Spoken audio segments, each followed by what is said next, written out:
భక్తివన్న ప్రేక్షకులకి శుభోదయం. 19/3/2024 స్వస్తి శ్రీ చాంద్రమానం శోభకృతనామ సంవత్సరం ఉత్తరాయణం శశర ఋతువు పాల్గొనమ శుక్లపక్ష దశమి మంగళవారం. దశమి తెల్లవారుజామున 3:03 వరకు, పునర్వసు నక్షత్రం రాత్రి 10:57 వరకు, వర్జం 10:23 12:04 వరకు, దుర్ముహూర్తం ఉదయం 8:31 9:19 వరకు, సూర్యోదయం 6:06, సూర్యాస్తమయం 6:11. అమృతగడి రాత్రి 8:06 10:06 వరకు, రాహుకాలం మధ్యాహ్నం 3 గంటల నుండి 4:30 వరకు. ఈరోజు మంగళవారం కావడం వల్ల శుభ సమయం లేదు. శోభనయోగం రాత్రి 7:27, తైతుల కరణం ఉదయం 11:45, గరంజి తెల్లవారుజామున 3:03.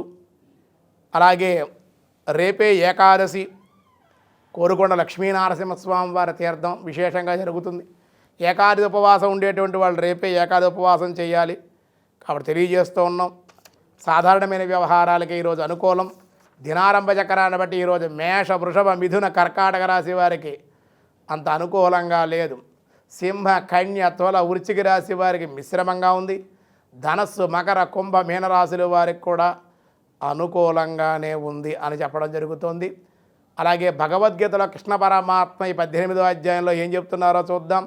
పార్థాయ ప్రతిబోధితాం భగవతాం నారాయణేన స్వయం వ్యాసేనాగ్రదిత పురాణ మునినా మధ్యే మహాభారతం అద్వైతామృతవర్షిణీం భగవతీం అష్టాదశాధ్యాయిని అంబా త్వామనుసందదామి భగవద్గీతే భవద్వేషిణీ పృథిక్వేన తు యజ్ఞానం నానాభావాన్ పృథిగ్విదం వేత్తి సర్వేషు భూతేషు తదా జ్ఞానం విధిరాజసం.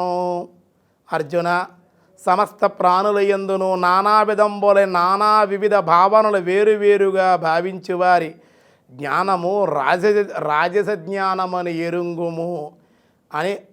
తామస జ్ఞానం ఎలా ఉంటుంది, స్వాతిక జ్ఞానం ఎలా ఉంటుంది, రాజస జ్ఞానం ఎలా ఉంటుందనే త్రిగుణాలతో కూడుకున్నటువంటి ఆ జ్ఞాన అవస్థలు ఎలా ఉంటాయో తెలియజేస్తూ ఉన్నారు. మిగతా విషయాలు రేపు చూద్దాం. ఈరోజు స్వస్తి.